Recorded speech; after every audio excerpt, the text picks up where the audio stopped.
শ্রীমদ্ ভাগবত গীতা অনুবাদ স্বামী রামসুখ দাস। চতুর্থ অধ্যায়ের 33তম শ্লোক। শ্রেয়ান দ্রব্যময়াদ যজ্ঞাজ জ্ঞান যজ্ঞ পরম তপ সর্বঙ্গ কর্মাখিলঙ্গ পার্থ জ্ঞানে পরিসমাপ্যতে। হে পরন্তু অর্জুন, দ্রব্যময় যজ্ঞ থেকে জ্ঞান যজ্ঞ শ্রেষ্ঠ, কারণ সমস্ত কর্ম এবং পদার্থ জ্ঞানের তত্ত্বজ্ঞানে পরিসমাপ্ত হয়। ব্যাখ্যা: শ্রেয়ান দ্রব্যময়াত যজ্ঞাজ জ্ঞান যজ্ঞ পরন্তপ। যে সব যজ্ঞে দ্রব্য এবং কর্মের প্রয়োজনীয়তা থাকে, সেই সব যজ্ঞকে দ্রব্যময় বলা হয়। দ্রব্য শব্দের অর্থ ময়, প্রত্যয় প্রাচুর্যের অর্থে ব্যবহৃত। যেমন মাটির প্রাধান্যে প্রস্তুত পাত্রকে মৃন্ময় বলা হয়, তেমনি দ্রব্যের প্রাধান্যে যে যজ্ঞ হয় তাকে দ্রব্যময় যজ্ঞ বলা হয়। এইরূপ দ্রব্যময় যজ্ঞের থেকে জ্ঞান যজ্ঞ শ্রেষ্ঠ, কারণ জ্ঞান যজ্ঞে দ্রব্য এবং কর্মের প্রয়োজনীয়তা থাকে না। সব যজ্ঞকেই ভগবান কর্মজনিত বলেছেন। ভগবান এই স্থানে বলেছেন যে সমস্ত কর্ম জ্ঞান যজ্ঞে পরিসমাপ্ত হয়, অর্থাৎ জ্ঞান যজ্ঞ কর্মজনিত নয়, আসলে এটি বিবেক এবং বিচারজনিত। অতএব এখানে যে জ্ঞান যজ্ঞের উল্লেখ করা হয়েছে তা পূর্ববর্ণিত দ্বাদশ যজ্ঞের অন্তর্গত যে জ্ঞান যজ্ঞ তার বাচক নয়।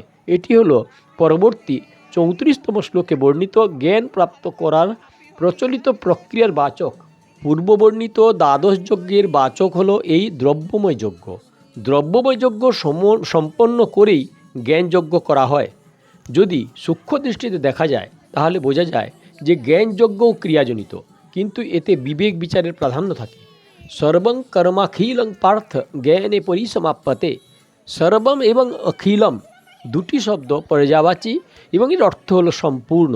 তাই এই স্থানে সর্বম কর্ম এর অর্থ হলো সমস্ত কর্ম, কর্মমাত্র, এবং অখিলম এর অর্থ সমস্ত দ্রব্য, পদার্থ মাত্র ধরাই ঠিক মনে হয়। মানুষ যতক্ষণ নিজের জন্য কর্ম করে ততক্ষণ তার সম্পর্ক ক্রিয়া এবং পদার্থের সঙ্গে বজায় থাকে। যতক্ষণ ক্রিয়া এবং পদার্থের সঙ্গে সম্পর্ক থাকে অন্তঃকরণে, ততক্ষণ পর্যন্ত অশুদ্ধি থাকে। সেই জন্য নিজের জন্য কর্ম না করলেই অন্তঃকরণ শুদ্ধ হয়। অন্তঃকরণে 3 প্রকারের দোষ থাকে: মল, সঞ্চিত পাপ, বিক্ষেপ, চিত্তচাঞ্চল্য, এবং আবরণ বা অজ্ঞান। নিজের জন্য কোনো কর্ম না করলে, অর্থাৎ জগতের সেবায় শুধুমাত্র কর্ম করলে, যখন সাধকের অন্তঃকরণে স্থিত মল ও বিক্ষেপ দুটি দোষ দূর হয়, তখন সে জ্ঞান প্রাপ্তির সাহায্যে আবরণ দোষ দূর করার জন্য কর্মগুলি স্বরূপত পরিত্যাগ করে গুরুর নিকট গমন করে। সেই সময় সে কর্ম এবং পদার্থ থেকে উচ্চে আরোহণ করে, অর্থাৎ তখন তার আর কর্ম বা পদার্থের দিকে লক্ষ্য থাকে না। তখন চিন্ময় তত্ত্বই হলো তার একমাত্র লক্ষ্য। এই হলো সমস্ত কর্ম এবং পদার্থগুলির তত্ত্বজ্ঞানের পরিসমাপ্তি। জ্ঞান প্রাপ্তির প্রচলিত প্রক্রিয়া। শাস্ত্রাদিতে জ্ঞান প্রাপ্তির 8টি অন্তরঙ্গ সাধনের কথা বলা হয়েছে: বিবেক, বৈরাগ্য, সম ইত্যাদি। 6 সম্পত্তি, সম, দম, শ্রদ্ধা, উপরতি, তিতিক্ষা ও সমাধান। আর 4র্থ মুমুক্ষুত্ব, 5ম শ্রবণ, 6ষ্ঠ মনন, 7 নিদিধ্যাসন এবং 8 তত্ত্ব পদার্থ সংশোধন। এর মধ্যে প্রথম সাধন হলো বিবেক। সৎ এবং অসৎকে পৃথকভাবে জানার নামই হলো বিবেক। সৎ অসৎকে পৃথকভাবে জেনে অসৎকে পরিত্যাগ করা এবং সংসার বিমুখ হওয়াকে বলা হয় বৈরাগ্য। এরপর সম, দম ইত্যাদি 2টি সম্পত্তি ধারণ হয়। মনকে বিষয় থেকে সরিয়ে নেওয়াকে বলা হয় সম। ইন্দ্রিয়গুলিকে বিষয় থেকে সরাবার নাম দম।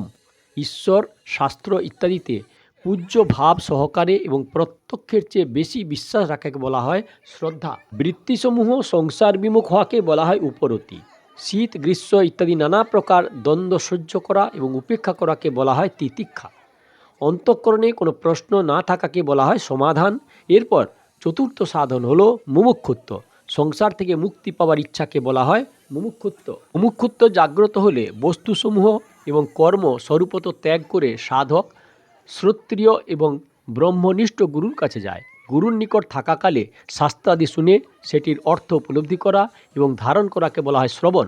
শ্রবণ করলে প্রমাণগত সংশয় দূরীভূত হয়। যুক্তি এবং বিচার দ্বারা পরমাত্মা তত্ত্ব চিন্তা করাকে মনন বলা হয়। মনন দ্বারা প্রমেয়গত সংশয় দূর হয়। জগৎ সত্তা মেনে নেওয়া এবং পরমাত্মা তত্ত্বের অস্তিত্ব না মানাকে বিপরীত চিন্তা বলা হয়। এই বিপরীত চিন্তা দূর করার নাম হলো নিদিধ্যাসন। প্রকৃতিজাত পদার্থগুলির সঙ্গে সম্পর্ক ছিন্ন হয়ে এক চিন্ময় তত্ত্ব শেষ পর্যন্ত থাকলে তাকে বলা হয় তত্ত্ব পদার্থ সংশোধন। একেই বলা হয় তত্ত্ব সাক্ষাৎকার। বিচার বিবেচনা করলে দেখা যায় যে এই সব সাধনের তাৎপর্য হলো অসাধন অর্থাৎ অসতের সম্পর্ক পরিত্যাগ। ত্যায্য বস্তু নিজের জন্য নয়, কিন্তু ত্যাগের পরিমাণ তত্ত্ব সাক্ষাৎকার নিজের জন্যই হয়ে থাকে। এই হলো শ্লোক নাম্বার 33।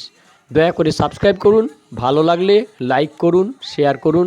আর পেছনের ভিডিও দেখতে হলে কাকন বাসুতে ক্লিক করে ভিডিও দেখুন। আগের ভিডিও দেখতে হলে অপেক্ষা করুন।